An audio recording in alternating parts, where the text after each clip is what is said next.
Donc, je reviens sur mes analyses grammaticales, parce qu'il y a deux phénomènes contradictoires qu'il faut quand même signaler.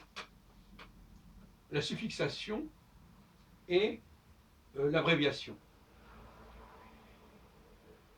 La suffixation, c'est de prendre un verbe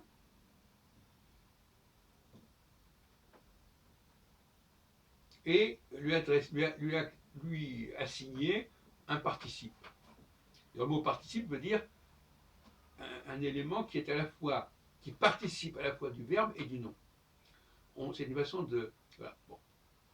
Par exemple, le verbe signifier peut donner un signifiant, ou le signifiant. Participer va donner le participant.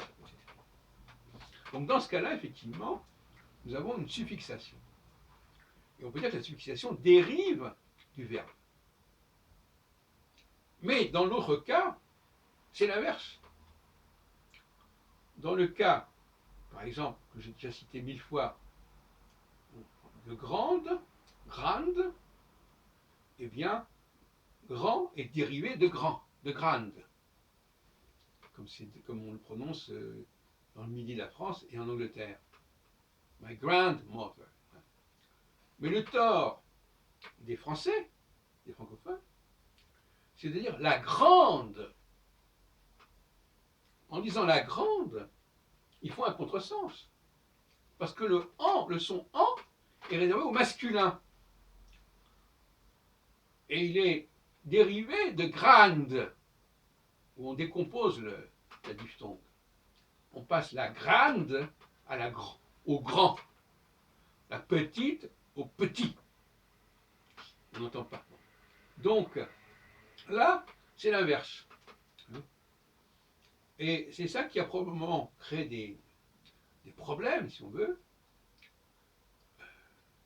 parce que on nous a enseigné que le masculin débouchait sur le féminin, que grand donnait grande. Interrogez 1000 personnes francophones, ils vont dire que c'est comme ça. Ils le font par assimilation à la question des participes et des suffixes. C'est-à-dire, par exemple, que activement est dérivé de active. Et pas d'active d'ailleurs. Donc c'est une addition dans ce cas précis. Donc il y a un cas où ce qui vient après est plus long, et d'autres cas où ce qui vient après est plus court.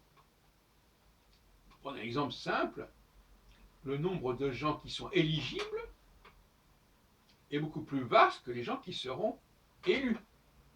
Beaucoup d'appelés et peu d'élus. Donc là, on voit bien que même sur le plan social, on passe du grand au plus petit. Les élections, c'est tout simplement, on va de plus en plus vers le petit. Et le petit, c'est justement celui qui va être élu, ça va être le dernier, le président. Donc là, effectivement, on a bien un problème de passage du grand au petit, du participe, ce qu'on appelle le participe futur, au participe passé. Et là, il peut y avoir des implications politiques de croire que ce qui vient avant est plus important que ce qui vient après. Alors que c'est l'inverse. C'est le plus vaste qui doit être décanté, qui doit être dégrossi pour arriver à un stade plus raffiné et plus élevé. Où tous les débats, donc là on est en plein dans la sociolinguistique, et il faut faire attention à nos représentations grammaticales, parce qu'elles peuvent affecter notre conception, notre représentation de la société.